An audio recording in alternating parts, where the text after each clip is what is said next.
بسم الله الرحمن الرحيم. سورة أنزلناها وفرضناها وأنزلنا فيها آيات بينات لعلكم تذكرون.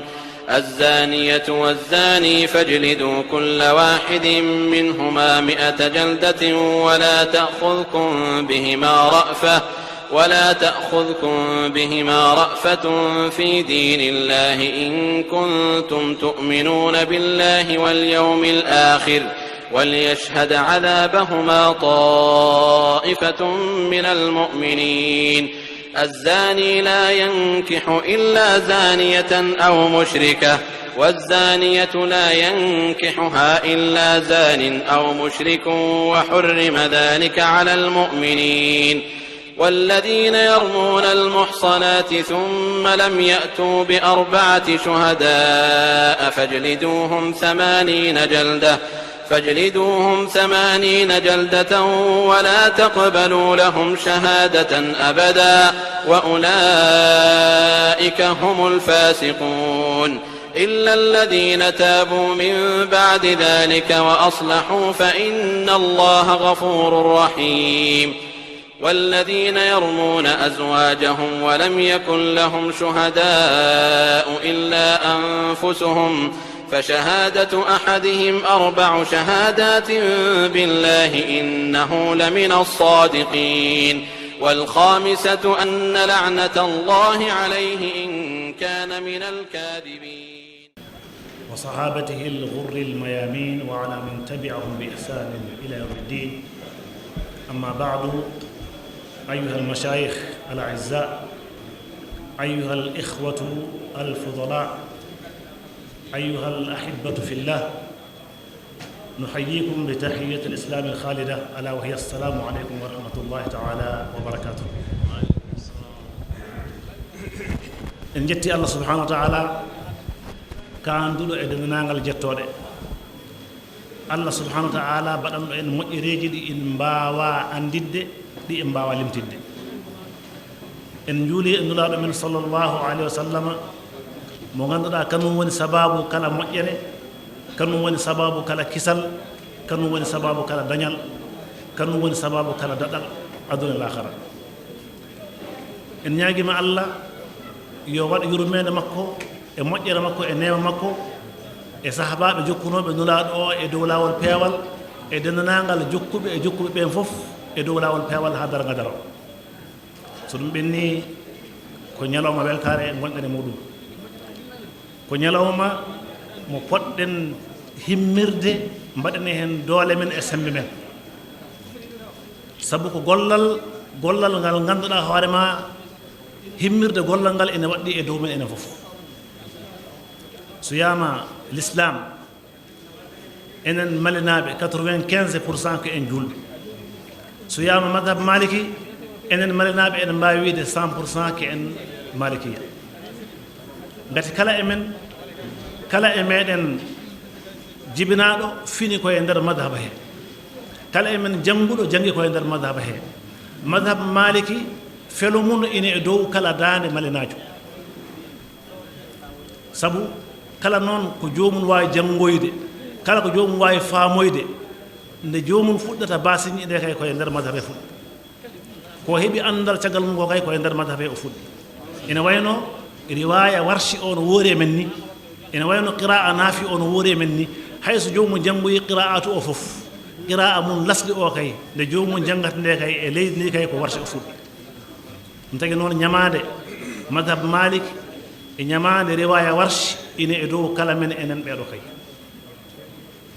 so tawi en ndenti noon pour ha kaalen l'islam bi sifatin amma, kaalen madhab warshi ha joni mana madhab malikiya bi sifatin khassa, en poti wattude haqqillaji pour ha paamen ko haalete ko. seere men kaali ko heewi, yo Allah yoɓɓe moƴƴere. ɓe kaali pular, ɓe kaali bawronkore, ɓe kaali e almami maliki hoore muɗum, sifaji mum e darde makko e marta makko e l'islam, e ko haalano e makko guila e zaman nulaɗo, e ko haala e makko caggal zamanu makko e tabi'in ha ñalawma hande.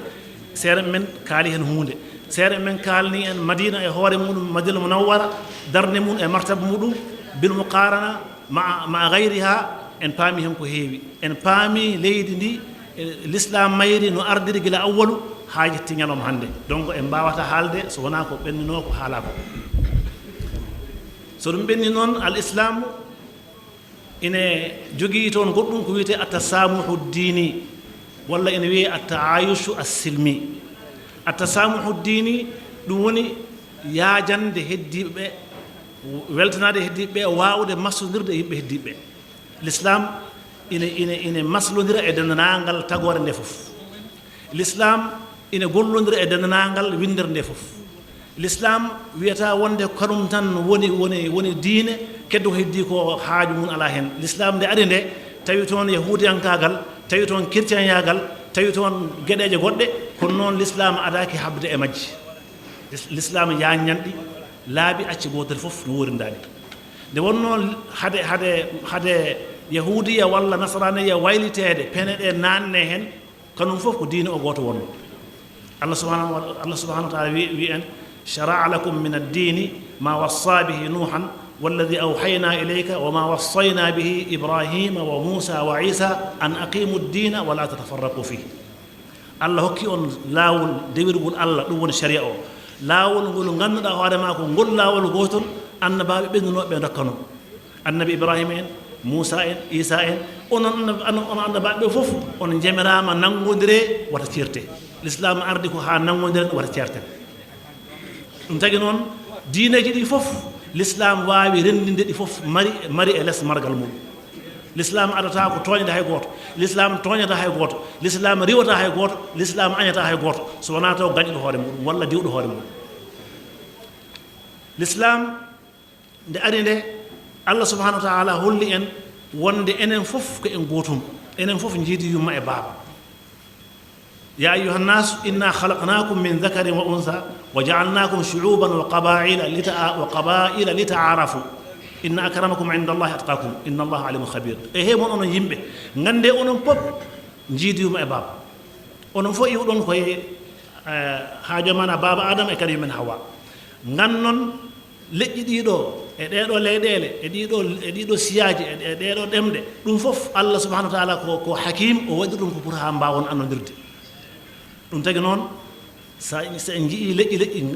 mbaɗi e tagore nde en jii leyɗele ɗe certi en jii couleur uji ɗi certi en jii ɗemɗe ɗe certi en jii kadi hay madhabuji ɗi e nder l'islam he certi fof ko hikma e allah subahana taala allah waɗi ɗum ko li taarafu pour ha mbawen annodirde mbawen nangodirde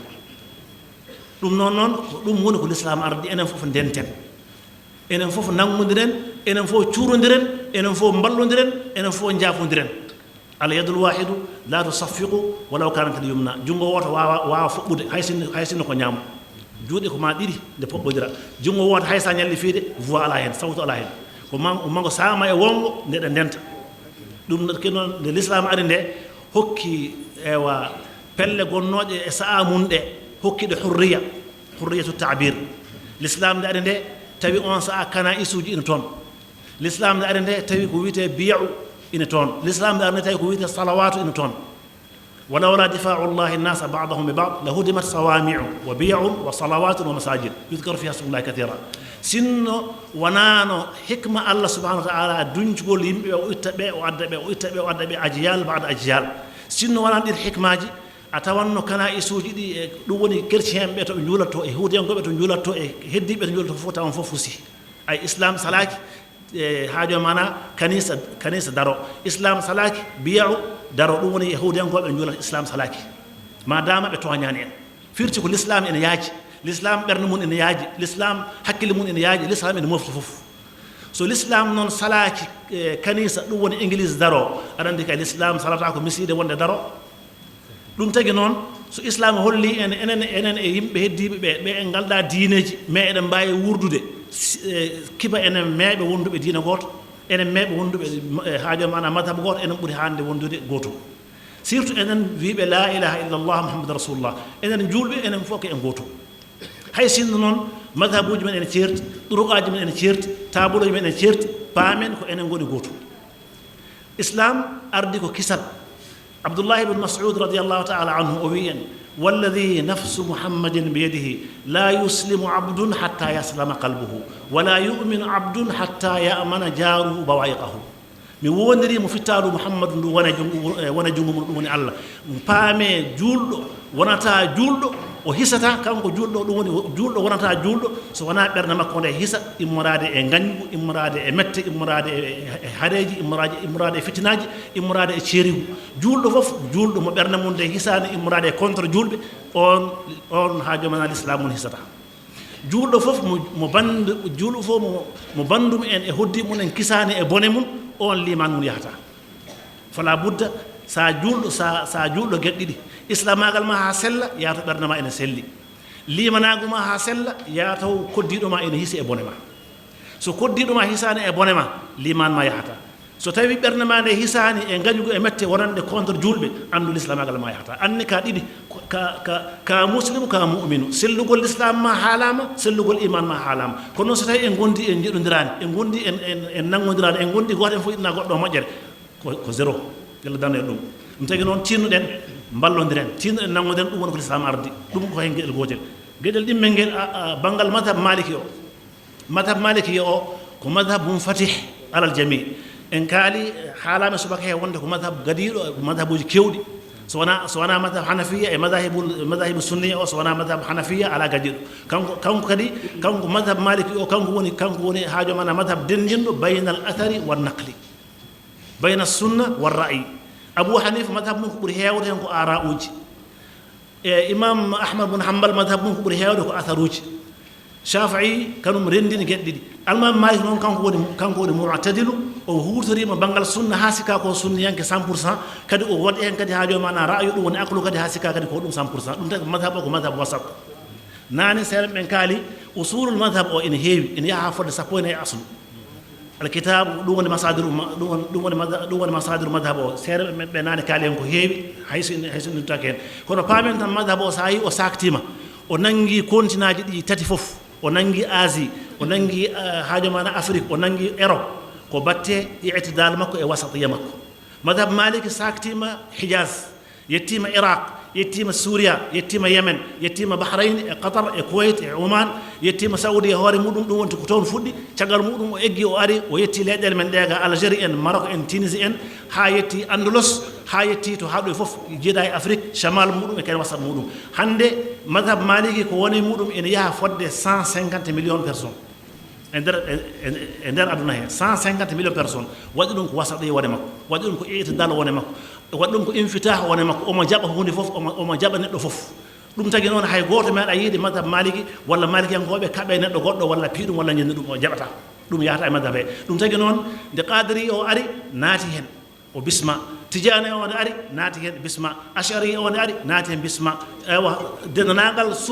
tasawufu e dendanagal afkaɗo kadi ɗiɗi kala hen gotel ashari joni aboul hasan ashari wona maliki o wonno kono o ara e maliki e bismimo naati hen junayde nde ari nde bismi naati hen abdoul qadir jilani wona maliki kono noon qadiriya nde ari nde bisma tijaniya nde cheikh tidia ari nde maliki e bismi ɗum naati hen ɗum tagi noon so tawi en jaatima en tawan madhab o omo yaaji omo welti omo bismi kala neɗɗo julɗo nane seeɗa ɓe mbi wonde kanum en jangi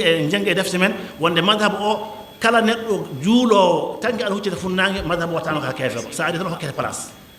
ɗum tagi noon wona ko weeɓi e nder madhabuji hannde madhabuji kewti taɗarrufu e kane taassubu e kane ha joni mana iqsaul akharina ɗum addani madhabuji kewɗi tayde ɗum addani madhabuji kewɗi majjude madhabu o noon ko madhab mo ganduɗa mu'tadil madhab mutawassit ɗum tagi noon tinnuɗen so tawi en pelliti eɗen darno madhab o ganduɗen en darnima ko mawni caggal joni noon ko waktu o ɓe mbi yettima eɗen calmina modibaɓe meɗen ɗum woni mobbo men ceerno abbourou narawal e kadi haajo mana ceerno hamma sisé e kadi ceerno abdoullahi runde ɓeɗo e ceerno seeko bokum ɓeɗo ɓe ganduɗa hoorema guila hedde 1997 minen puɗɗidanno meɗen gollidanno meɗen jaada jamma ñalawma ha yetti ñalawma hannde min kutodiraɗo min jawodiraɗe guila min jii surtout ɓeɗo ɗiɗo kay ceerno hamma kay e kane oɗo kay guila min hoore min jiiɓeɓe kay gueɗe ɗiɗi affaire banggal madhab o e affaire banggal pulago ngo ɓe ngala hen gajat ɓe jarani caggal ɗum tagi noon eɓe poti jowteɗe eɓe poti salminede sa yi enen heddiɓe en jooɗima en deƴƴinima en haajo mana en majji seeɗa walla en keeɓi yaade janggoyde ko batte kamɓe dariɓe sinno wonano aɓe dari darde hay goto ma wayade ɗum noon kamɓe koɓe goni ko koye kifaya so fardu koye fardu kifaya so sunna koye sunna kifaya so mustahabu koye mustahabu kifaya ɓe daranima leñol ngol e diine o e madhab o fof ɓe pofti heeɗiɓe fof ɗum noon eɗen calminaɓe ko adi e ko sakkiti eɗen jarnoɓe eɗen duwnoɓe eɗen ñagonoɓe Allah koɓe goni mum ko yallah sembini Allah wallu wassalamu aleykum wa rahmatullahi taala wa barakatuh mawɓe meɗen mawɗa président meɗen hoorejo meɗen woni Hamad Cissé e jooɗimi sanne sanne kanko mawɓe iwɗo joni Cheikh Amadou Kane mo haali kanko min jooɗimi sanne sanne gila no wiye gila 2002 na 2003 hara ko on woodi nden golle o fuɗɗi inchallah fa hannde ko en jiiti en mbi en kaalan mazhabi imam maliki walla en kaali ko hani haalede mazhabi imam maliki sabi ko maliki heɓi ko wala keɓɗo ɗum e joom mazhabi fof kanko woni madinanke kanko wuuri e madina so mawni e madina ma e madina goɗɗo heɓani ɗum goɗɗo wawa torimpindemo goɗɗo wawi torim ka maliki wawa majjinede so en jokki e mbi en kaala mazhabi maliki ɓuri muy e ñalli he en mbaali hen timmata ka ha so ñalliɗen kaala e mbaali eɗen kaala so en golliranno biltorta ko noon wona haali he ko darete golle o maliki en foti anda alma maliki kanko wonno miside madina mawde kanko woni alma e mum ka wotoro makko mo jogui wotoro alma maliki ko donga dolle won golle makko wotoro mo jogui ɗum wuuri e mum fati martaba makko o mawnude wotoro makko mo joguino fati martaba o mawnude mo almami mo jangguinowo jon wotoro ɗum nimo worno arande fati martaba o mawnude hay en fu mazhab maliki o mo kaññino wala ko tunintama so wona ko tuninta hunde ko rafi golle adama shogol adama amal huwa maradu min kulli shay ɗum arabe way rafi golle rafi tinare tuninta hunde fof wala ko tuninde e golle mazhab meɗen o so wona en puuyi en jaasi hono ko en jettamoɓe mawɗanen kanko amadou tenema haali ko so aduna o fuu ana hiiruma aɗa wawi yiitude ka sa an hiilata hoorema yiitata fata kiilen koye meɗen so mbi malinkokoɓe gaɗen ko maliko waɗi ko si en golli en janggi en golli tan en neɓɓatake caggal en cuutude en moɗtatake saka mosine ɗe en moɗtatake saka mosine ɗe ka so en gaɗali no en moɗete fa mosine saabi en mbawa haalde gonga tan ardi gonga waɗi hunde fuu gonga woni guesa Allah ba neɗɗo fuu so a wona gollo a tinira a wawa haalde gonga a wawa fes jiɗɗa a wawa ko saabi a wona gollono hoore a wawna darniɗo hoorema ka sa a gollo fa kuɓtoɓa a pellisile gurnam ma a gollo fa kuɓtoɓa fe goɗo hulanta ɗum haalnen gonga neɗɗo fof so ɓoñi a weɗɗo o haalna ɗum gonga so wi go a wiya ɗum sappo ƴeewen turki anni ƴeewen malais ko saabi soɓe gollata neɗɗo fof ɓe golloɓe mo golta a wawata fof hunde golle o manque enen ɗimmoɗen hono no Allah haaldi ɗum qur'an o ni alima an sayakunu minkum marada wa akharuna yadribuna fil ardi yabtaghuna min fadlillah wa akharuna yuqatiluna fi sabilillah sadaqallahu alazim Allah ardini ɗo golloɓe do fe oroɓe jihaadi ɓe jaati ƴeewi o aya wa akharuna yadribuna fil ardi yabtaghuna min fadlillah ay ashghalin ɓen ardina do wa akharun yuqatiluna fi sabilillah sakiraɓe tedduɓe a koyi kalnen koye men gonga immoɗen darɗen gollen yalla keɓenen ko misideji meɗen madrasa ngaji meɗen radio ngaji meɗen télévision meɗen wala baɗo weltidde en kan ka so wona ɗen bellitidde mazhab malik ene danni koye heewi omo danni mbinda talkuru an daguile mazhab maliki bakol an dagui hen so ɓuura an Allah on menduɗa so inde gonde way hadis ibn abbas ƴeew mo waddi ɓuure ahlu kafi en ɓe ɓuri ahlu kafi en ɓe famo wadde binda talkuru gaɗɗa e jungo ma ñaama ɗo e sani so wiyama wiyama talkuru ana fiyede to talkuru ana daguel so tawama qur'ana laaɓuɗo ƴewla tafsiru sawi en to binda ayatal kursi cili capanɗe joyyi gaɗɗa e talkuru na bakol kaɓɓe ma dagui wona shirku billah wona fewude a takbir summa takbir so kiraɓe ƴeewen nde ɗum an dagui mazhabi celluɗo kanko n mazhabi asuluji hono makko wala ka omo hasindini worɓe dariɓe omo hasindinoɓe worɓe dariɓe kanko wodi omo mazhabu jam mo watta e neɗɗo fof juulowo pewtowo fundami so wi allahu akbar o wiyata ɗum kefeero ɗo ane sella ويجونكا وقتو أنا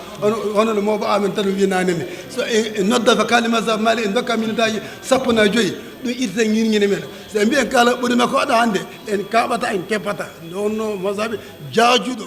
جم جوجير جم الله وليهم الله فابهم الله وليهم الله فابهم إن شاء الله تعالى يا جيار يسوع المؤمنين بحرمة النبي صلى الله عليه وسلم سبحان ربك رب العزة ما يصفون وسلام على المرسلين والحمد لله رب العالمين. والصلاة والسلام على أشرف الأنبياء والمرسلين نبينا محمد قائد الغر المحجلين وعلى آله وأصحابه أجمعين. أما بعد أيها الإخوة المؤمنون أحييكم بتحية الإسلام تحية أهل الجنة ألا وهي السلام عليكم ورحمة الله وبركاته. وفيما يلي نتحدث في هذه الحلقة الكريمة حلقة الدعوة والإرشاد عن المذاهب.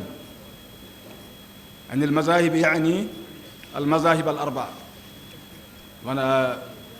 ونخوض في مذهب الإمام المالك، في مذهب الإمام مالك رحمه الله، ونتناول في موضوعنا كيف نشأت المذاهب وما هو المذهب في الأصل، ونسأل الله سبحانه وتعالى أن يعيننا وأن يوفقنا لما يحبه ويرضى.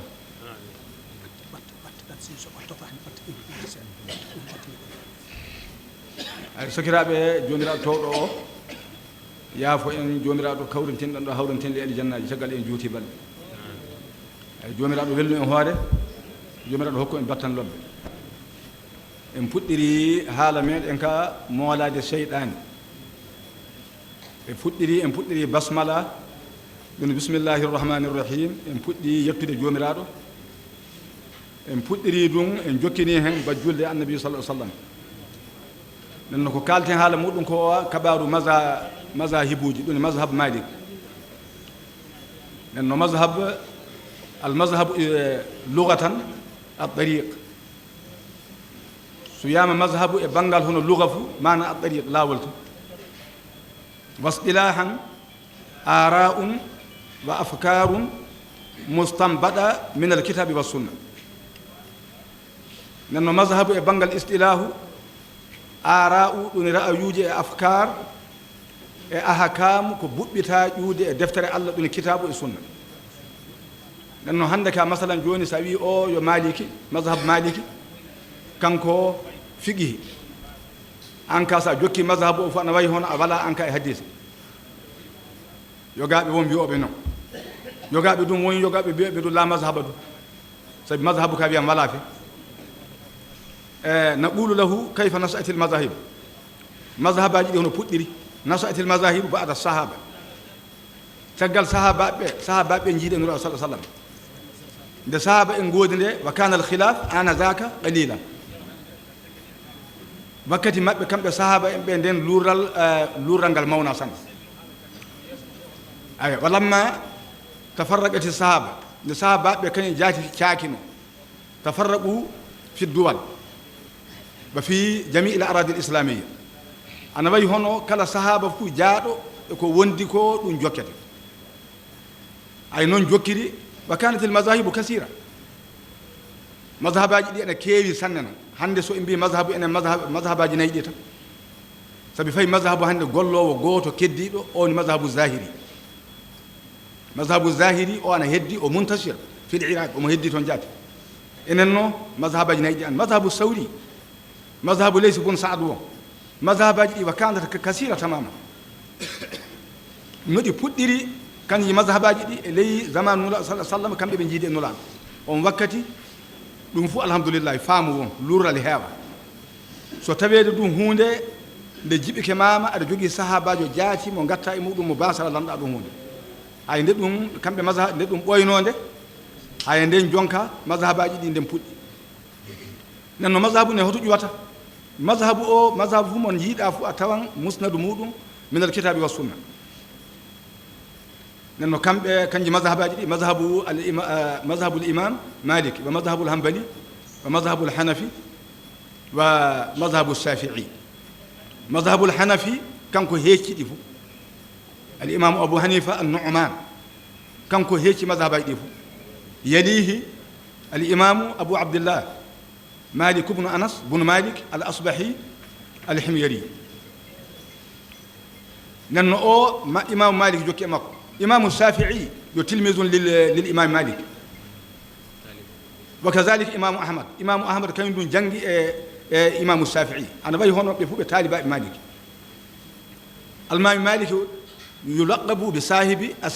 السلسلة الذهبية كان كويته مود باب سالندي ما علماء الحديث عند المحدثين هم ويته جوغي سلسلة ذهبية أنا باي هون تشاللول أنا مبيتا تشاللول كاني سلسلة ذهبية كل مويدة سلسلة ذهبية كمالك في اللي ما رواه مالك عن نافع عن ابن عمر كمالك في اللي يود نافع يادي عبد الله ابن عمر ويته سلسلة ذهبية وهو أول من وضع الكتاب وهو أول من ألف الحديث كان كوني أرن بل في الحديث من الأوائل الذين ألفوا الحديث هو الذي ألف موطأ وهو أول كتاب في الحديث كان كولي في موطأ مالك كي أرن بخاري مسلم يشغل مكبري فكل من أتى بعده فقد أخذ عن كتابه كلا قرض فو شغل مكان الإمام مالك الدفتر مكان يقمي موطأ مالك هو أول كتاب في الحديث كنا نتين هند بخاري مسلم سهالة مهنم اللولو دبال صحيحين دewte goɗɗe ko hadisa fuu ko heddi tan fuu asulu muɗum fuu mo waɗɗa malik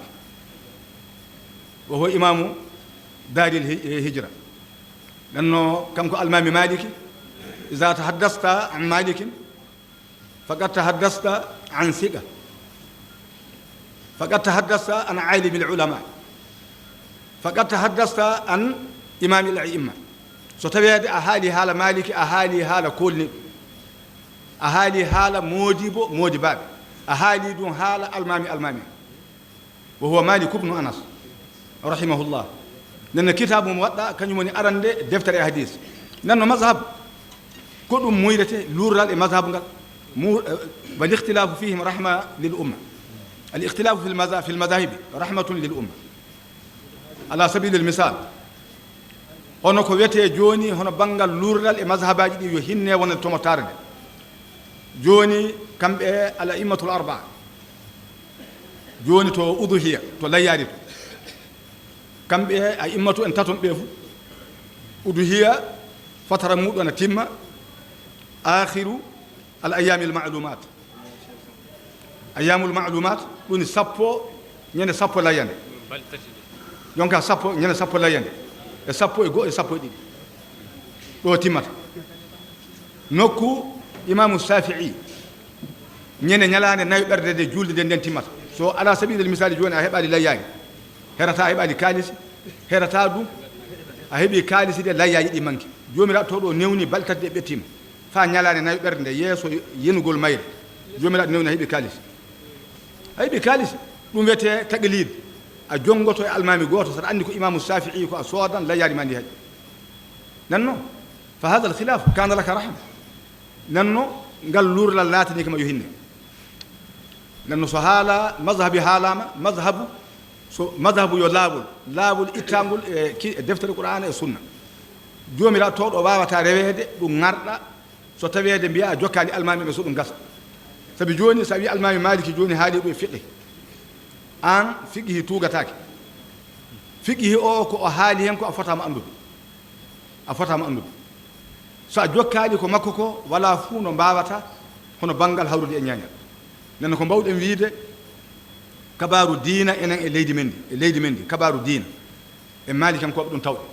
alhamdoulillahi ɗum so haala diina haalama to jaaɗa e aduna o fuu lural fuu ngal jiiɗa masalan joni won yoga wiyata ɓunutu wala so yeehi makka yiyata ɓunutu sujudu baada wala makka qabla tan suyidate sujudu baada wala sa ɓuyti e julde sa ɓeydi e julde fu sujudu o qabla ɗum ni mazhabu imamu shafii kamɓe ɗum ɓe hambaliyenkoɓe ahmadou ibnu hambal yo tilmisu shafii ɗum wato almami en taton ɓe soɓe indama so nayon ɓe fof indama fof so wiyama imamu malik wiyama abou hanifa wiyama Shafi'i fu so Imam Ahmad indaka fu anda hoto wondi so Imam Shafi'i to wondi pati mbiya ko sabi o indaka nanno kamɓe sujudu sa ɓuytu e julde sa ɓeydu e julde fu sujudu qabla mazhabu al hanafi sa ɓuytu e julde sa ɓeydu e julde fu sujudu ba'da homo rentini sa ɓuyti tantan yo qabla sa ɓeydi tantan yo ba'da so ɗefuɗe ndenti a taglibu lil qabli so ɗefuɗe ndenti fu sujudu qabla kañum woni ko jallete homo ɓamiɗo almami malik rahimahullah ay nanno e ngaran daɓɓinɗinen haala ko mbawɗen haalde tan sabi dental meɗen ngaɗan haali tawi kabaru mazhabu o ka neɗɗo fu kalɗo tawi ana haala mazhabu o puɗɗal mazhabaji ɗi ba'da sahaba caggal sahaba ka fi asri mulasi ka e ɗum takki e maɓɓe sanne kamɓe noon ɗum fuɗɗiri kamɓe mazhabaji ɗi wala ɗo ɗi kaaɗi ɗum mazhabaji keddiɗi ɗi e mazhabaji nayyi ɗi ka mazhabu zahiri ana heddi ono wala sembe sanne sanne neno almami maliki nani masala modibo o haali o wi la yuftaba malikum fil madina masala siwtataki so maliki ana madina anani modibo ka wawa haalde hunde fe masala o modibo o haali ɗum nani fallaɓe almughassila debbo lootowo debbo yoru muɗum so aybini ɗum nde o yetti e farji muɗum nde so o wi ɗalama zana hadal farji juuti ko o farji hono banggal zeni faltasaqat yaduha bi farjiha juma ko ni takki e farji hon fu men yo ittu fa yoppi yimɓe fu landa hon ɗum gasi to sona takki o yo gurɗo o yo mayo aya hon fu wi modi fu landa ɗo wi anda hukumu yalla jungo taccete itte henna yalla hono watte so taccama sona tergal on tacce almay maliki nodda o wi o happi o piyemo e haddul qaz sama nuna jalda o fiye looci hemre bambara looci ɗi ne puɗɗi go'o ɗiɗi nde kiɓɓata hemre bambara nde hiɓɓata nde jungo taki lidalika qila fihi la yuftaba malikum fil madina wa huwa imamu dari lhijra wa huwa aimatul aimma kanko imamul aimma kanko ni almami en almami kanko laami fu nasalullah subhanahu wa ta'ala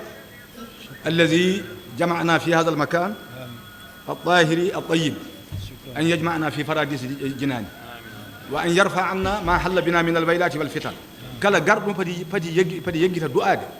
جومي لا تودو هونتين فتنه غوندو مي هاندو سبي مودي بابي لولا الوئام لا هلك الانام سو لور سو ني كاw wonnona kawral ma tagi fo halko ay dum jiiden joni a wala hen wala hen ay na joomi la tawdo hon fu du o so en denti du dañam mo joomi la tawdo hokki moƴƴuki mo e anda fe so banti juudi makko wi ya rabbi ya en jooman de garta fa joomi la de jaabu nenno de kawrite ande edum jogi fayda mawdo hadisa goto jangammi jonkami dum timinirami ko kawri tal so alisami en denti kawriti ko nafata joni dañam biido ko dum gattata kawri ko yimbe dentata kawra kamari mazam mali dañam wiibena hadisa wari al hadithu sahih wa majtama'a qaumun fi baytin min buyutillah yatluna kitab Allah wa yatadarasunahu bainahum illa nazalat alayhim as-sakinah wa ghashiyatuhum ar-rahmah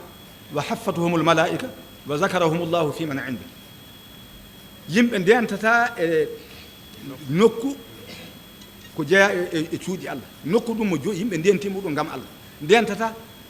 eɓe janga qur'ana eɓe jangguida qur'ana hono gatten joni sona kulle nayyi ɓe keɓay kulle nayyi ɗe arande illa nasalat alayhim sakina deeƴe ɗe ɗum jam so ɓi adama milliard fawama e dow tabangal joni wiyama sa memi milliard o an e jam on ceera sela e milliard o goto e meɗen suɓoto milliard o nanno hunde fu aduna o fu e dow jammayi tiiɗallah fuu ko hande ko jiiɗen ko fuu kammari jam o wala nasalullah an yuida alayna al amna wal aman nanno ko jokki en kasi o hinne ɗum mawoɓe hinne jomiraɗo malaika koɓe ɗum piltitoɓe jomiraɗo toɗo wowla inɗe mabɓe ɓe wonɓe nokku muɗum ɓe binde e dawawino saada to ɓi adama inde muɗum so windama fof han kasi weeli hoore ñatta hoore nasalullah an yusidana fi dunia wal akhira en no jaafoɗon jomiraɗo welni en hoore jomiraɗo kolɗo hikka ɗo holli e mo wuuri allah hebbe yurmaji modi baɓe ɗum jomiraɗo toɗo kamɓe laatiɓe sabama jomiraɗo welni en hoore hokkaɓe batten ɗo assalamu aleykum nden no alislami en mi yetti on fuu mi dandike jammoɗo nden no mi yetti sanne moko Mouhtar Ba Abbouna Rewal e moko Hamma Cissé ɓe yo giƴiraɓe an ɓe janggidinmi gila min sukaɓe duuɓi 13 duuɓi 15 emin jaadi ɗo yaate fuu min gaddi ko watte fuu gila e janngugol qur'ana e missugol mum fa e janngugol fiqhi fa e janngugol linɗe fa e janngugol lu'a fuu miɗen ngaddi caggal muɗum Allah hoddiri mi naatoyi e golleji goɗɗi mi ɓeydoriki faamu nden no ko ngaratmi fami haala e muɗum mazhabu almami maliki o kañi e golle almadhabu almaliki wal amalu wal kasbu risque nden no almami maliki no modi baɓe fuu mbini o mobo mawɗo jettaɗo ɓe wona enen tan malikinkoɓe jetti ɗum koye ɓe mazhabuji goɗɗi ɗi adi yettude ɗum hande ɗo gonɗen 2022 ɗo neɗɗo fuu tawaɗo aɗa nana arabe ana hettino Arabie Saoudite no ɓe jettirta almami maliki ni faa ɓe muyna dewte makko ɗe ɓe tawi ko ɓe joppimo ɓe jeeɓi nomo worri koni garnu ko foti garnu e feccere sukaɓe maɓɓe ɓe ɓami sattere ɓami alhaaliji ɗi andanoka faa kamɓe e hoore maɓɓe ɓen keefinɗirni ɓe nden hono alislami yaltirde alislama ko faa yalta faa wiye keefeero mobo wala newnuɗo on masala ko foti almami maliki leydi aduna o fuu hande wona turki en wona Arabie Saoudite en Malaisie en almami maliki ɓe landonto ɓe mbiɗo hoɗum mo wi hono mo worruno nden no enen mawɓe men ɓe mbofaali fi nden no Cheikh Ahmadou rahimahullahu taala gila mo warali e leydi men ndi fa o wori fa caggal makko fa cukako meɗen enen fa ɗo gonɗen hande ɗo ande wiide ɓe mbofalde nden no banggal golle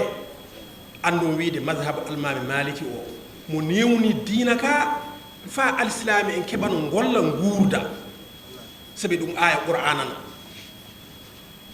wabtaghi fima ataka llahu dar al akhira wala tansa nasibaka min ad-dunya ana faami nden no neɗɗo kaalisi e gollugol fa heɓa kaalisi gollugol fa faggoro aduna ɗum yo hunde wajibinde ley alislamaako so neɗɗo heeɓi faamu almami maliki o to meɗen to en fuu eɗen andi hande 2022 neɗɗo fuu juulɗo koorka tenengu ma wuro jiya ma konna ma duwansa so lewru ndu dariki sunnare lamtara kayfane ndeɓe naafata minta jeɗɗi minta e 13 tiliki ko ɗum manam homo fuu hinno yo golle mum ɗano sar fina beete gila fajiri ya golle mum so lewru ndu heeɓi 15 ɓe cowan so lewru ndu heeɓi 17 naafilaji jamaɗi ngottan fe hon fuu ko wawi fuu waɗa suudu mum ka fey goto dagantako ɗum nangue fuɗa a yahali nayma a yahali guese ma a yahali bidigi ma a yahali usine ma goɗɗo jogoma nerri almami mawɗo almami e meɗen to rima toon woni mo wi wallahi fade hande warde mobo fuu mo nanɗa e leydi ndi ana jogui kolce mum ana jogui guesa mum ana jogui puccu hasindinta e fey goto domata fey goto so woɓɓe ɓe kañama tan soji ɗi gaddanan ɗum so ngalaka ko sari Allah wi ko ɗum gollirta ɗum Seykou Amadou wuuri e mum ɗum yoppi modibaɓe ɗum ɓe nanguno fa albala uji garɗi ɗi ngari yoruji wari démocratie wari ɓeydi hen humo fuu worrano yiɗi haala ko yiɗi nden no mawɓe men ɓe e ngala ko ñemben ko ɓuuri babbiraɓe men e modibaɓe men ɓe jiiɗen ɓe e kamɓe ɗu janguimɓeɓe ɓe e janguimɓe ɓe fa tugoyo Seykou Amadou ko mbiyeten en jangi dewti iwi to dewti iwi ga fu ha koye ɓe goɗi mi narri mobbo o mbimi o mo wi wallahi suudu dilli ndu ko ɓuuri mammiraɓe maɓɓe ɓe andal qur'ana ɓe jangga linde mum fa ɓe mballi fo luga ɓe janggan fa ɓe mballi fo moyi ɗum inniɓe de ko goɗɗum koka ɗum ko hande no moyi no maayo ranewo ngo worrili burgu o maaje ɗe fuu e maggo ceeki ma calluɗɗi fuu e ceekiɗi e makko ceeki moyi wallahi cuuɗi ana ley burgu o e ley seeno ngo ni ɓe gurri e banggal diina islam neɗɗo wawa hoynude ɓe neɗɗo wawa wiide ɓe mballali diina ma yawde ko ɓe gaɗi ko nenno so en garti e banggal golle no mbiɗen nanen ni almami maliki diina makko ka yo diina huyfuka masabu yogaji ana toon so a yaata a hawrali e miside ngara ɗum ɗo ɓe gatte hono a wana a yalti e diina so korka dariki aire ngaji 4 aire ngaji 5 sa a warta ɓe jawete ɗum woni ko almami maliki yarraki o jaɓaki farillahi joyɗi ɗi parri e alislami ko heddi ko sa juuli bidigi ma anniyama a juuli le easy ma anniyama fa keɓa ñaama ñammina koriji ma balla alislama ko naafila fu o ɓuri naafila fu o ɓuri sa yi hande leyɗe alislama ko turki en malaisie en iran en ko amérique en mbi fu ɓe jaborto no ɓe jiɗi ɓe turanta ko ɗum ɓe immi soɓe daari ɗum ɓe pamminde sukaɓe maɓɓe ɓe gila sukat ɗoɓe jetti loowe neɗɗo fu alislami ɓuri ka sana jangga sana golla tinna yallaɗa maha miside maha université maha doctoro moƴƴina laawi suka gila suka baddo ana roofo fa waɗa ɗe kulle wiyetake selde aduna ma nifo aduna ma jawdi yo yiite nden no alislami en ko kani ɗen fande mawɓe men ɓe ɓe mbofani feyɗo ɓe fuu ɓe janggannoɓe ɓe gollannoɓe ɓe jangguinoɓe nden ɗo ɗo gonɗen hande Bamako 2022 ɗo homo e meɗen fof ana haaja golle homo fof ana haaja kaalisi homo fof ana haaja no wuurda no sawroro no ñammira koreji mum nden no ande mi wiide madhabu meɗen o mo waɗali ibadatu o dow muamalat golle kañum ɓuuri hunde fuu baraji nden no almami maliki ɗo rewi modi baɓe meɗen ɓe ɗo ndewi enen sukaɓe hande ɓeɗo eɗen darda paamen ɗum pati jogorɗen golle yo hippade e aduna ma tewdugol aduna a ñaamowo a jarowo a cawrotoɗo nden no ɗum wonno ko jinnomi femi haala allah hawrendi e ñeeñal no mbiɗen en wakkatu ana raɓɓiɗi allah hokku en no mogo meɗen kuntawi ni hono ɗe jolle walde nde hana yeebade ɗe eɗe kaani wadde wakkati fuu yimɓe jiida dokkodira hakkillaji yalla ko mammiraɓe ɓe joppiri en ko dañi ko ɓeyɗo hen ko mbawɗe wassalamu aleykum wa rahmatullahi wa barakatuh sa taykitike sa ɓami temedere fof capanɗe jettonɓe fof eɗen mbawi wiide aslami alhamdulillah ɗum yo hunde lobbere sanne nden no mashab malik o ana wayi hono on mashab mo wiyete hono no leydi so wiyama laïcité ɗum woni jonka diinaji fou ana mbawi tawdede tawe fitina waɗa e hakkude mum homo fou ana teddini goɗɗo e nden no ley majju ana holla tan e o mashab ka o mashab mo diinaji goɗɗi fou mbawi tawede ley muɗum e nden no hande alhaali mo leydi men ndi woni mo hande o du ko kumpitinɗon ɗo hande ko ana holla wiide tan ndenno ko gonduɗen ko ɗum jaati woni ko moƴƴi jaati ɗum woni ko dartete ko jaati jaati ndenno min jangguiɗo ko heewi hande hewɓe paami ko heewi min jahandu min pamminaye ko heewi so Allah jaaɓi ndenno eɗen ñaago Allah hono ko haalaɗo hande ko yo Allah wantawe ɗum naati hakkillaji yimɓe yo Allah tabintin ɗum ndenno sekuɓe waɗanɓe en ɗo en nema darsuji ɗi ɓe fuu en jowtiɓe en barkiniɓe e inde Fizi Mali wondi ɗo e président en kañum e vice président goɗɗo kasen min fuu min jowti on min calmini o min mbi on nde jonde ene hani fillade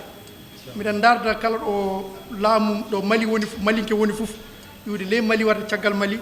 kala kumani ɗo banggal fa walla diina no yaara yeeso fou ana hani ɗowtude e association jikke suudu baba tawi hono ɗe jolle ana pillo kasen e ndenno yo lanɗo jaabo duwawuji gaɗaɗi eɗen dardi jama o tinnoɗo en fuu nanggodiren ne ballodiren ne gaɗenen leydi ndi duhawu yalla dian e deƴere ana warta leydi Mali ndenno sekiraɓe e inde Fizi Mali min fuu min jowti on min barkini on e ndenno min mbi on du so Allah jaaɓi komin mbawi wadde fa hono ɗe jolle kasen fa balle fa jirwa e leydi ndi fuu so Allah jaaɓi min gaɗa komin mbawi fuu e ndenno e inde président Mali kañi e gouvernement muɗum fuu min jetti on fuu miɗen darda on gaɗano leydi ndi duwaw sekiraɓe saabi en fuu en sago woto en fuu inne goto abba goto aslami en fuu inne goto abba goto ndenno hande min beltanike on sanne min mbi on yo Allah jaabo duwaw yo Allah moƴƴin yo Allah hollu en hono majjum kasen assalamu aleykum wa rahmatullah sabi damal hakkude ɓi adama e Allah ngal goto fuu wawa uddude ngal Allah udditingal wala bawɗo uddude ngal homo fuu hakkude mo e Allah no ɓatti Allah no muuyi fuu ɓattorto Allah fe goto wawa imminde goɗɗo banggue Allah nden ɗum sabi mbini en ɓeydan yettude Allah e barkinade jama men o sanne notandu lobburu koɓe nooti en e tinnitade du ñoloma kiɓɓo jooɗade so hettino en jetti yimɓe men ɓe sanne en andi en fuu en sugulla gooto sugulla gonɗo e men o wakkati fuu eɗen ñaago Allah subahanahu wa taala towɗo Allah huncumo sabi eɗen andi leydi men ndi leydi fuu jogaaki neema ko foti leydi men ndi min e hoore miɗen mbowno haalde mbimi min dawi yaade e leyɗe ɗe fuu Europe e Asie e nokkuje kewɗe ley Afrique ɗo mbimi mi yi'aali hono hakkunde tumbuto e jenne neema e caahu e moƴƴude fey so a wari aɗa ɓettoro baŋnge ngendi dañan nodduɗoma wi an war suurna war ñaam a bada a yaata du so neɗɗo waasa wiidema seɗi aɗa selli hoto jeeyaɗa so waasa teddindema ɗum wala ley leydi men ndi nden no hande fa hooti a yiɗa yiide neɗɗo jaati nden no ko wiya akhiru zaman ɓe mbi dawaɗi ladde e pobbi majjal mais rewɓe men ɓe kañen ndimanta en dawaɗi ladde e pobbi kañen garata so ñaama en nden no nde jiiɗa ɓi adam fo a taƴat won yimɓe yogaɓe woni to leydi men to ɓe sukaɓe mun en mbara jaati min noddanɓe fa min du'anoɓe fa min mbiya fa min mboya ɓe mbiya foti mboye ko so ɓe keeɓi min minen ɓe mbaran min nden no mo tuumiɗa ana tewta wardema wakkati fof so warama heɗum mboyata fa jurmeɗa joomuye nden no ɗiɗo haqqillaji garɗi e ley leydi men ndi so sendi ɓiɓɓe leydi men ndi so waddani leñol men lobbol jiɗangol ngol ngaygu sabi leñol fuu woni ley leydi men ndi hono pulaku wala nden no fulɓe ana bismo yimɓe ɓe fuu ɗemle ɗe fuu fulɓe ana kaala ley siŋaji ɗi fuu fulɓe ngo hen fulɓe ana teddini yimɓe fuu ana jiɗi yimɓe fuu nden no hande o fa laato so pullo yiyama tan hono hunde ladde fa ware woni ko yiya no ɓernde mum taƴirta ta fulɓe ñande mi yi worɓe nayi fulɓe woɓɓe ana kaala ana mboya wuro wongo ana wiye zanangoro eɓe mboya ɓe kaala kamɓe cukoloye maɓɓe ɓe tijjaninkoɓe no torra ko hewti ɓe e hunde nde nden no torra o hewti fa hewti pulako o hewti leydi ndi fuu nden no ɓeɗo yimɓe wadduɓe torra e ley men so torri en torri leƴƴi men bonni hakkude men e hoddiɓe men enen ne fuu e inna goto e abba goto e jiɗodirɓe gootum nden no enen du ƴewrete banggal alsilama ko yimɓe fuu enen ƴewratno alsilama kañen enen ƴewrata banggal du'aw leƴƴi ɗi fof ana jiɗi en no tewra en du'aw ana tewra en jande nden no en cenda e fey goto e goto nden no ɓi adama hunde fof ko ittata yimɓe e leyma yo loorema sabi nde yimɓe celi e ma fuu allah dande en sarri mum no lattaɗa nden no leƴƴi ɗi fuu woni ko gonduno e men mais hande en jiino hunde worrini mais fa hande ɓi adama ɓe mbi so hakkille ronka e abada jomum ronkata tant que hakkille o ana wawta hunde golle fuu mo o fewti o gollan golle wala ko hulata sana jokkede kala ko jokkuɗa wallahi na laato kala ko ɓi adama jokki fuu laatto no ɗum tirri fuu nden no tinnoɗenna nangodiren ballodiren ƴeewen torra gonɗo e leydi men ndi o huncito iwde e leydi men ndi pellisen torra o huncito iwde e leydi men jam warta e leydi men ndi yimɓe laato inna goto abba goto honno gorrunoon ka en jetti jama men o surtout en jetti sakiraɓe men fiiji mali ɓe gilla ɓe ngari ɗo beete o fa joni ɓe tawda e men won gonɗo ley hen mo nanta fey ko kalten ko mais haɗay ɓe joɗdike e men gilla beete ni woni ko leydi men ndi andi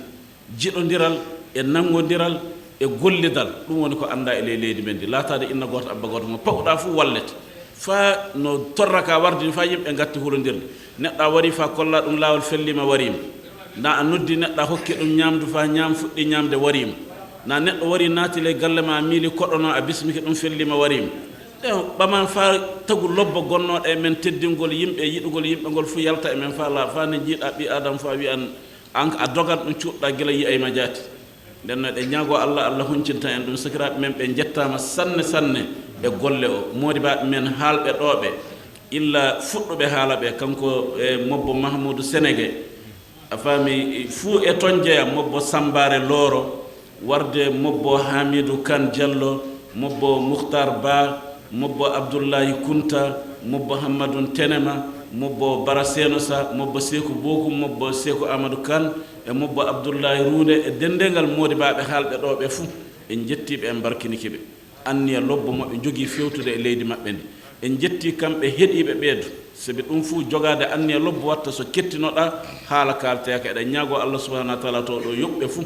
en barkinikiɓe kadde barkinago ko pulako wiyata ko ni ɓi adama ka wawa barkinade par ce que ɓe mbi nagge wawa barkinade ladde sabi de daiman hen woni nden no en jettama sanne sanne en barkinama e golle mo gollanɗen koye men sabi hoore men woni ko gollanɗe en jettama hen sanne on jowtama nden no joni wala ko heddani en sana imma janngude banggal yasin ko mbawɗen janngude e mun dokken modibaɓe men mawɓe wonɓe ɗo ɓe du'ano en ɗon mobbo Cheikh Sala Boura e almami men mawɗo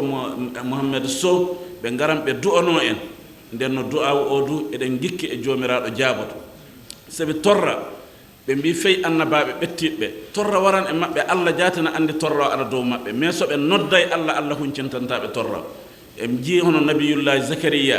e wakkati mum o ronki ɓeygu mais allah na andi o wala ɓeygu mais haɗay allah hokkaymo sona o noddi allah o wi allah hokkam ɓeygu en ji nuhu no tampirni sana o noddi Allah so Allah wallimu en ji ayyuba no ñewrini sana o noddi Allah so Allah huncintani mo ñew denno enen wana hala enen bibbe adama en lobbe tinno de enen do nodden Allah pelli sen do e ley berde men ko pewtirten Allah ko Allah wadana en nodden Allah yalla Allah no huncintana en o do torraw mawdo bonɗo torrowo gonɗo ley leydi men ndi mo kulan en jaati fo torra mo yotto e ley leydi Afrique kewɗe kerondirɗe meɗen nden no ñaagoɗe Allah subhanahu wa taala to ɗo ko Allah hunci ɗum sabi en ji nokkuji ɗe fof hande fulɓe ana mbare Côte d'Ivoire en ana mbare Benin en ana mbare Togo en ana mbare Burkina Faso ana mbare Niger nden no ɗe fuu yo leyɗe kerondirɗe men nden no eɗen miilo yaha leyɗe goɗɗe dus en tinnaki sakkade ɗo nden no hunde fof so sakkaka tan yahan nden no wala ko sakkoto hunde sona haala e ɓernde ɗon e golle nden no kañum woni ko rentata so sakko hunde nden no tinno ɗen cakkoɗen nde hunde foti nde laña nde yotto nde bonna nde ɓeyda bonanda fa hande eɗen ñaago Allah subhanahu wa taala to ɗo yo Allah wallu en wala ambi kuma nogoya fitini bamana kanna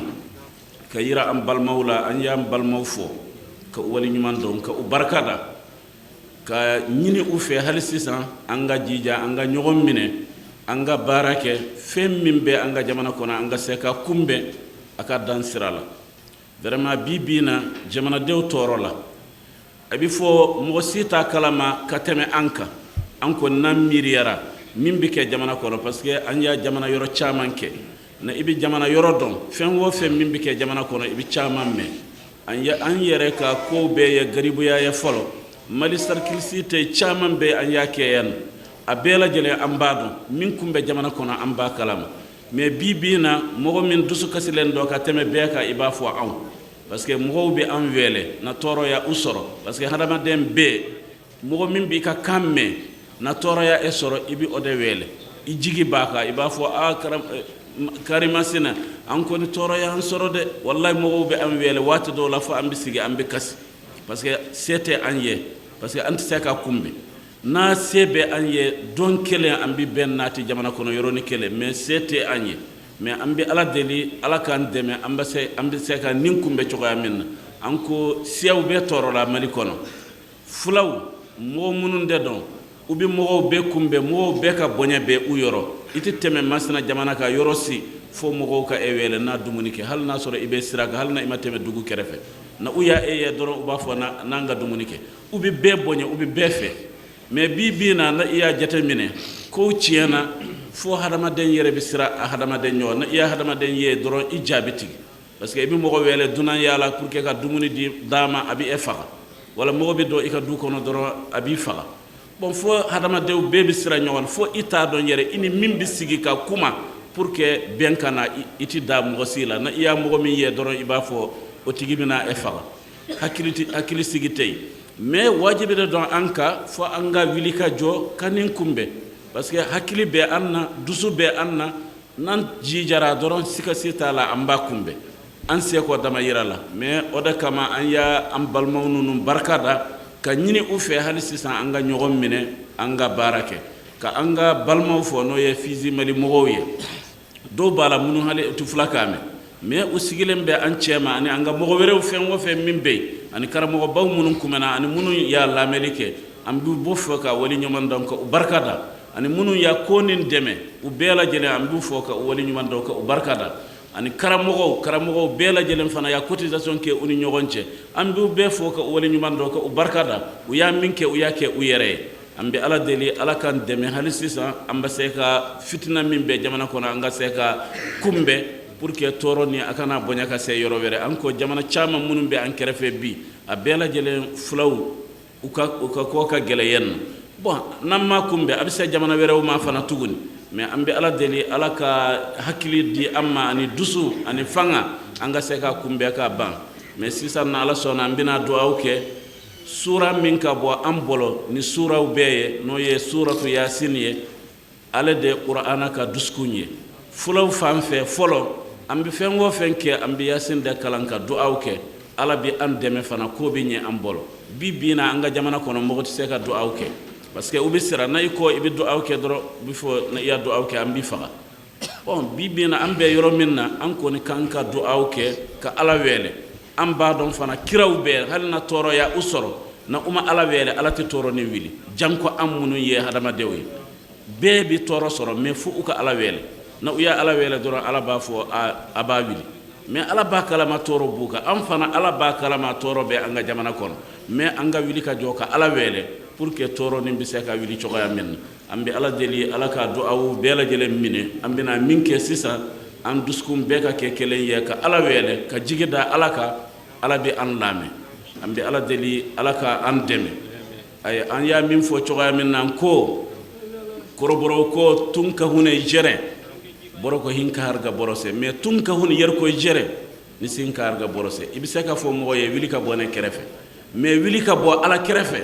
mo siti se ka mo wili ka bo ala kerefe mo siti se ola damin be ala ni hadama denche a daye lelen do mo siti se ka datugo anga ala wele ka jigida ala ka ala bin ko ni wili ka bo anka allahumma salli ala sayyidina muhammadin wa sallim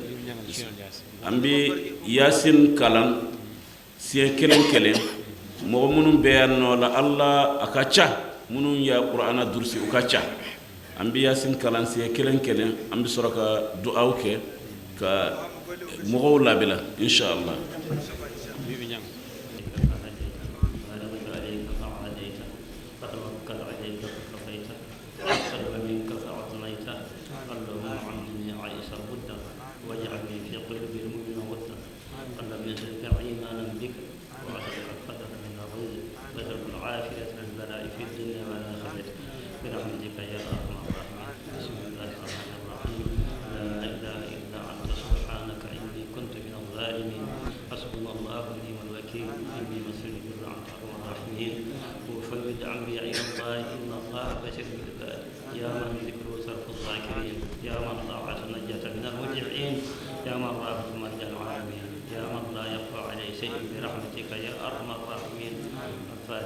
الفاتحة. الحمد لله رب العالمين الرحمن الرحيم مالك يوم الدين إياك نعبد وإياك نستعين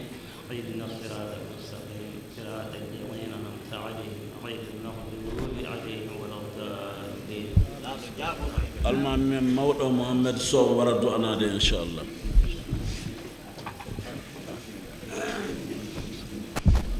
آمين.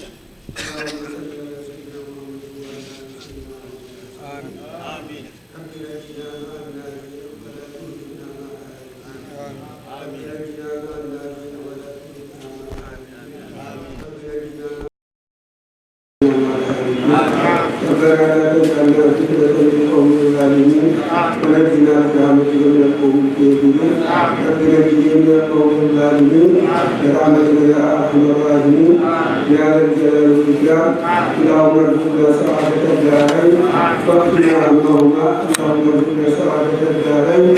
واقنا عنهما اللهم ارزقنا سعاده الدارين واقنا عنهما برحمتك يا ارحم الراحمين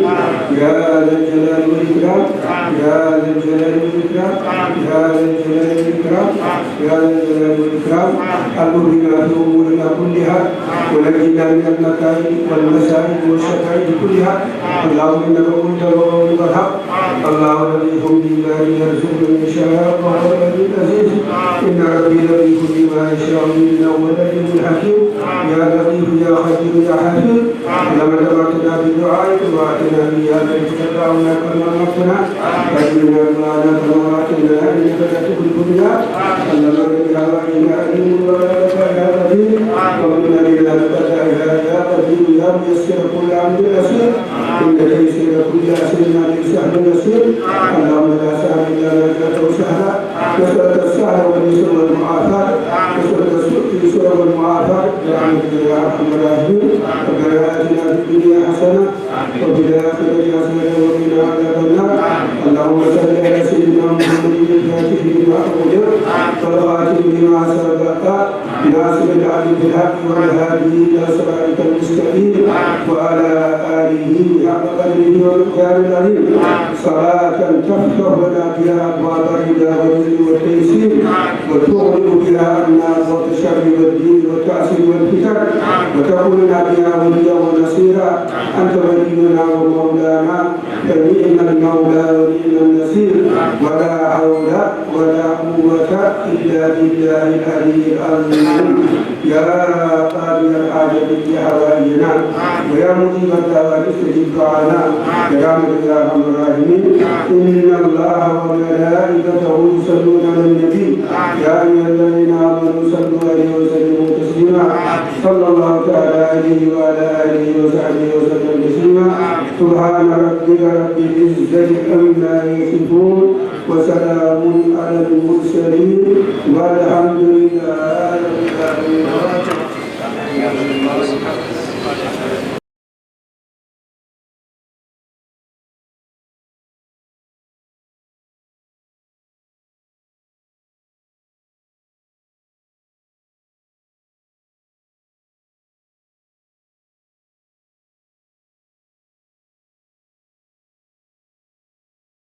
Ala barikada ka association Jike Sidi Baba a tɔndenw bɛɛ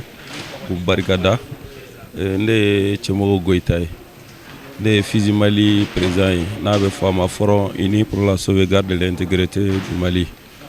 an wulila ka senabila kɛ ka na ni kɛnɛ kan o ye hakilina min ta nin t'a fɔlɔ ye a tɛna k'a laban ye fɛnɛ moi je crois que u nana diinɛ tɔgɔ la kana fɔ n'i y'a mɛn diinɛ a kɔrɔ de ye ko ka sigiɲɔgɔn bonya ka jamana bonya diinɛ bɛ daminɛ o la u nan'u de walawala diinɛ jɔyɔrɔ ye min ye jamana baara la ɲɛnamaya taabolo na kɔnɔ u nana ɲɛfɔli kɛ mɔgɔw ye ka ɲɛsin olu siraw de ma donc k'a yira k'a fɔ min bɛ jamana in kɔnɔ diinɛ b'a yira k'a fɔ halisa ni fili ma kɛ diinɛ ta sira ma u nana ka na hakilijigi kɛ donc o diinɛ min bɛ yan o de ye ka maliyɛnw bɛɛ fara ɲɔgɔn kan sigiɲɔgɔnw ka bonya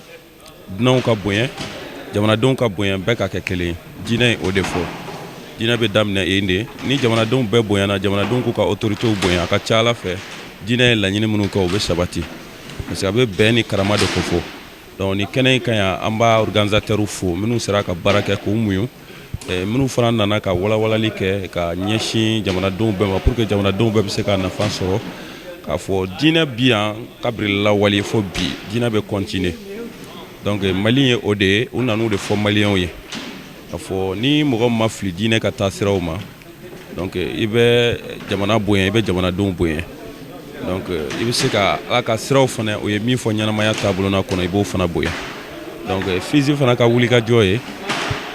kuma ni kuma ka maliyɛnw hakili lajigi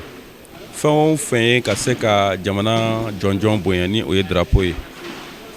jamana o jamana n'a ma bonya a ka jamanadenw fɛ jamana lankolon bɛ to mais ni jamanadenw ye jamana bonya a ka ca Ala fɛ jamanadenw bɛ bonya sɔrɔ jamana bonyali kɔfɛ donc Fizi Mali ka wulikajɔ ye i n'a fɔ président y'a fɔ cogo min tubabukan na